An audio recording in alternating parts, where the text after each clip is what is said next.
Praise the Lord. जय मसीह। आप सभी कैसे हैं? मैं विश्वास करता हूं परमेश्वर के अनुग्रह आशीष से आप सभी अच्छे ही होंगे। आइए प्यारों, आज हम परमेश्वर के कुछ जीवित वचनों के बारे में हम सीखने जा रहे हैं। परमेश्वर का जीवित वचन ये है कि पाम संडे के बारे में आज हम परमेश्वर के सामर्थ्य और जीवित वचनों के बारे में हम सुनने जा रहे हैं। तो आइए हम परमेश्वर के जीवित वचनों को पढ़ें, उसके बाद हम वचनों को समझने की कोशिश करेंगे। प्यारों, आज का परमेश्वर का जीवित वचन है मरकुस रचित सुसमाचार अध्याय 11, उसका 1 वचन से लेकर 10 वचन तक हम लोग पढ़ेंगे। उसमें ऐसा लिखा हुआ है, ध्यान से आप इस वचनों को सुनेंगे और समझेंगे। परमेश्वर वचनों को पढ़ने से और सुनने से आप लोगों को बहुत बहुत आशीष देंगे। जब भी यरूशलेम के निकट जैतून पहाड़ बैतफगे और बैतनिय्याह के पास आए तो उसने अपने चेलों में से 2 को यह कहकर भेजा, सामने के गांव में जाओ और उसमें पहुंचते ही एक गदही का बच्चा जिस पर कभी कोई नहीं चढ़ा बंधा हुआ तुम्हें मिलेगा, उसे खोल लाओ। यदि तुम में से कोई पूछे यह क्या करते हो, तो यह कहना, प्रभु को इसका प्रयोजन है और वह शीघ्र उसे यहाँ भेज देगा।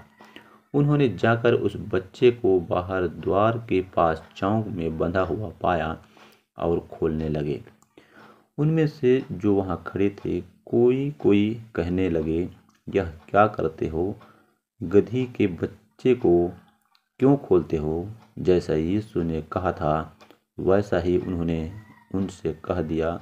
तब लोगों ने उन्हें जाने दिया।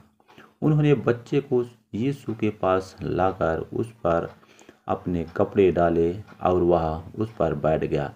तब बहुतों ने अपने कपड़े मार्ग में बिछाए और औरों ने खेतों में से डालियाँ काट काट कर फैला दी। जो उसके आगे आगे जाते और पीछे पीछे चले आते थे, पुकार पुकार कर कहते जाते थे, होसन्ना, धन्य है वह जो प्रभु के नाम से आता है, हमारे पिता दाऊद के राज्य में आ रहा है, धन्य है आकाश में होसन्ना।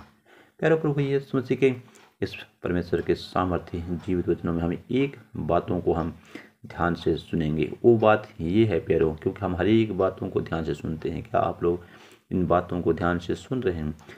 प्यारों, हर एक बातों को हम गहराई से सुनते हैं। टीवी देखते हैं, गहराई से सुनते हैं।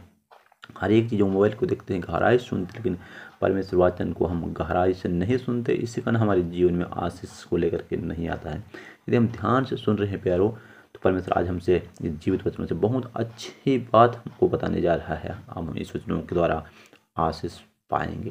प्यारों, परमेश्वर प्रभु यीशु मसीह हमारे जीवन की हर एक बातों को जानता है। प्यारों, प्रभु यीशु मसीह इस जीवित वचनों में से हमें एक बातों को हम देखेंगे कि उनमें से 2 चेलों को यह कहकर भेजा कि सामने के गांव में जाओ और उसमें पहुंचते ही एक गदही का बच्चा जिस पर कभी कोई नहीं चढ़ा बंधा हुआ तुम्हें मिलेगा, उसे खोल लाओ। यदि तुम में से कोई पूछे वह क्या करते हो, तो कहना, प्रभु को इसका प्रयोजन है, वह शीघ्र उसे वहाँ भेज देगा। जैसे प्रभु यीशु मसीह को एक काम, जो बात होने वाला था कि सामने के गांव में जाओगे तो वहाँ गधी और बच्चा बंधा हुआ मिलेगा और उसको खोलने पर लोग क्या बोलेंगे, क्या उत्तर देना है, सब चीज़ प्रभु यीशु मसीह को पहले से पता था। प्यारों, उसी प्रकार हमारे जीवन के बारे में प्रभु यीशु मसीह को पहले से पूरा पता है। अब इसमें एक बात को हम ध्यान देंगे प्रियो, इसमें लिखा हुआ है मरकुस सुसमाचार 11 अध्याय उसका 3 वचन में, यदि तुम में से कोई पूछे यह क्या करते हैं, तो कहना, प्रभु को इसका प्रयोजन है, वह शीघ्र उसे यहाँ भेज देगा। प्यारों, प्रभु यीशु मसीह का इसका प्रयोजन है। इसका अर्थ क्या है प्रियो? इसका तुलना किससे किया गया है? इसको हम परमेश्वर के जीवित वचनों से मैं आप लोगों से आज से मैं बातें करना चाहता हूँ। यहाँ पे लिखा हुआ देखो प्यारों, किसके बारे में लिखा हुआ है इसका प्रयोजन है। किसके बारे में, इसको बारे में लिखा हुआ है? ये आयुब की पत्री 11 अध्याय उसका 12 वचन में आप ध्यान से इस वचनों को सुनेंगे और ये नोट करके भी रखेंगे। यहाँ लिखा हुआ है, परंतु मनुष्य छूछा और निर्बुद्धि होता है, क्योंकि मनुष्य जन्म ही से जंगली गदहे के बच्चे के समान होता है। प्यारों, यहाँ पे हम परमेश्वर के जीवित वचनों को देख रहे हैं। एक बार फिर पढ़ेंगे इस वचन को।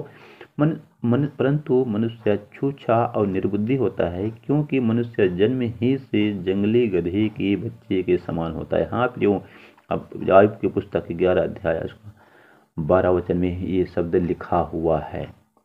प्यारों, इसका मतलब ये है कि प्रभु यीशु मसीह जैसे यहाँ पे होने वाला था उसके बारे में पहले से जानता था, वैसे प्यारों हमारे जीवन की हर एक बात को प्रभु यीशु मसीह जानता है।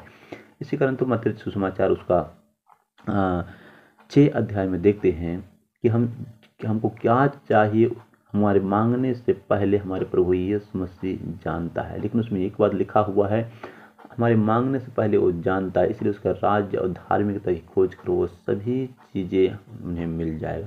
प्रियो, हमारा जरूरत प्रभु यीशु मसीह का, जिस प्रकार पौलुस को देखते हैं, प्रभु यीशु मसीह ने उनको उनके जीवन में को छुटकारा दिया। वो पाप में था, लेकिन प्रभु यीशु मसीह को उसका जरूरत था, क्योंकि परमेश्वर भविष्य को जानता है। वैसे हमारे परमेश्वर प्रभु यीशु मसीह हमारे भविष्य को जानता है कि हमको प्रभु यीशु मसीह के लिए जरूरत है। प्यारों, हम जानते हैं, हम बोलते हैं हम तो पापी हैं, हम तो दुखी में, हम प्रभु यीशु मसीह कैसे स्वीकार कर सकता है। प्यारों, प्रभु यीशु मसीह पापियों को ढूंढने के लिए, उनको उद्धार देने के लिए, छुटकारा देने के लिए आया।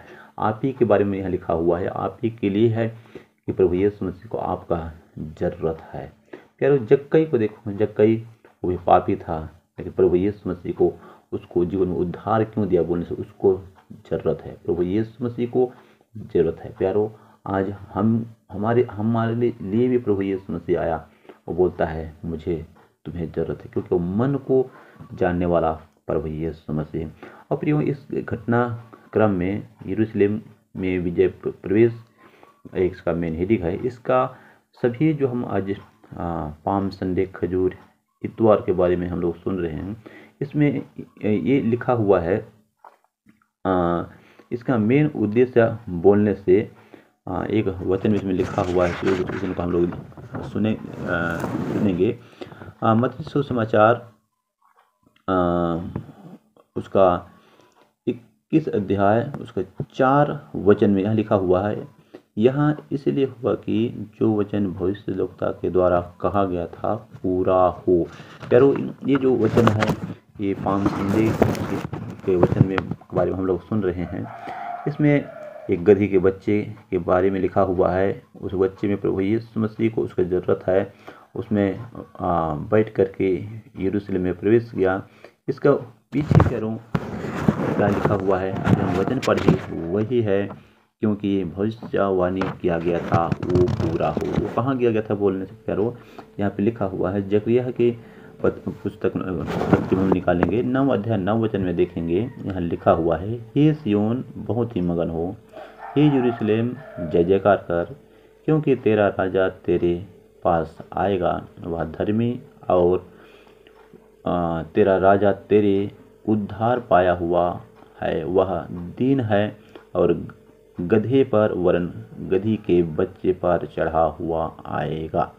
यह इसलिए हुआ प्यारों, क्योंकि पहले से भविष्यवाणी किया गया था, भविष्यवाणी पूरा हुआ। प्रियो, कभी कभी हमारे जीवन में भी कोई भविष्यवाणी हुआ रहता है। मेरे जीवन में भविष्यवाणी हो गया था कि परमेश्वर के दास दासी लोग जब हमारी कलीसिया में आए तो उन्होंने भविष्यवाणी की थी कि उन्होंने कहा कि परमेश्वर तुम्हें सेवा में इस्तेमाल कर रहा है। उसी का उदाहरण है प्यारियों, आज मैं परमेश्वर का जीवित वचनों में से मैं आप लोगों को बांट रहा हूँ। वैसे प्यारों, कभी भी हमारे जीवन में भविष्यवाणी किया रहता है, परमेश्वर के आत्मा की अगुवाई के द्वारा भविष्यवाणी किया रहता है, वो हमारे जीवन में पूरा होता है। जिस प्रकार हम अभी पुस्तक में देख रहे हैं कि प्रभु यीशु मसीह एक गधे के बच्चे पर चढ़ा हुआ यरूशलेम में प्रवेश करेगा। उस पहले भविष्यवाणी हुआ था, वो भविष्यवाणी पूरा हो गया। फिर हम आप लोग वचन को ध्यान से सुन रहे होंगे, इसलिए मैं विश्वास करता हूँ परमेश्वर के आज जीवित वचन हमारे जीवन को आशीष को लेकर के आएगा। फिर आइए हम इस परमेश्वर के सुंदर अवसर दिए, इसलिए हम धन्यवाद करते हैं। वचनों को अच्छे सुनने के लिए अवसर दिया, आप लोग सुन रहे हैं, ध्यान से सुने, इसलिए मैं परमेश्वर धन्यवाद करता हूँ। आइए हम छोटा सा दुआ करते हैं। अनुग्रह आशीष से भरा परमेश्वर इस सुंदर समय का धन्यवाद करते हैं प्रभु, ये सुंदर वचन दिया पिता परमेश्वर प्रभु, सचमुच प्यारे पिता परमेश्वर प्रभु, हम जानते नहीं थे पिता परमेश्वर प्रभु, हमारा भी आपका प्रयोजन है पिता परमेश्वर प्रभु, हमारे भी आपका जरूरत है पिता परमेश्वर प्रभु। यीशु मसीह इसी कारण प्रभु आपने स्वर्ग को छोड़कर के इस पृथ्वी में आया प्यारे पिता परमेश्वर प्रभु, हमको उद्धार देने, शांति देने, छुटकारा देने के लिए प्यारे पिता परमेश्वर प्रभु। यीशु मसीह आपका धन्यवाद पिता परमेश्वर प्रभु। और यदि वचनों के लिए धन्यवाद करता हूँ पिता परमेश्वर, जितने लोग सुन रहे हैं पिता परमेश्वर, सचमुच प्यारे पिता परमेश्वर प्रभु, आपको उनका जरूरत होने पाए पिता परमेश्वर, उनके जीवन में उद्धार, शांति और आशीष देने वाला बनने पाए प्रभु। आप भी उनकी जरूरत है पिता परमेश्वर प्रभु, जो सोच रहा है मैं पापी हूँ बोल के प्रभु, पापों को उद्धार देने के लिए आप आए पिता परमेश्वर प्रभु। और बोलता है मैं बहुत बड़ा पापी हूँ प्रभु, अपने पापियों को बचाए पिता परमेश्वर प्रभु। इसमें से जीवित वचन में हम देखे पिता परमेश्वर प्रभु, समान पौलुस को अपने बचाए पिता परमेश्वर, जक्कई के जीवन में आप अद्भुत आशीष दिया पिता परमेश्वर प्रभु। वैसे ही प्यारे पिता परमेश्वर, जितने लोग प्रभु वचन को सुन रहे उनके जीवन में भी उद्धार का गाने होने पाए प्रभु, वो भी तेरे जीवित वचनों की गवाही देने वाला बनने पाए पिता परमेश्वर। ऐसे होने के लिए मैं दुआ करता हूँ पिता परमेश्वर। सारी बातों को धन्यवाद प्रभु, प्रार्थना को सुना तो धन्यवाद प्रभु, धन्यवाद के साथ छोटी सी दुआ यीशु मसीह नाम मांगता हूँ, सुन और देखता। आमीन।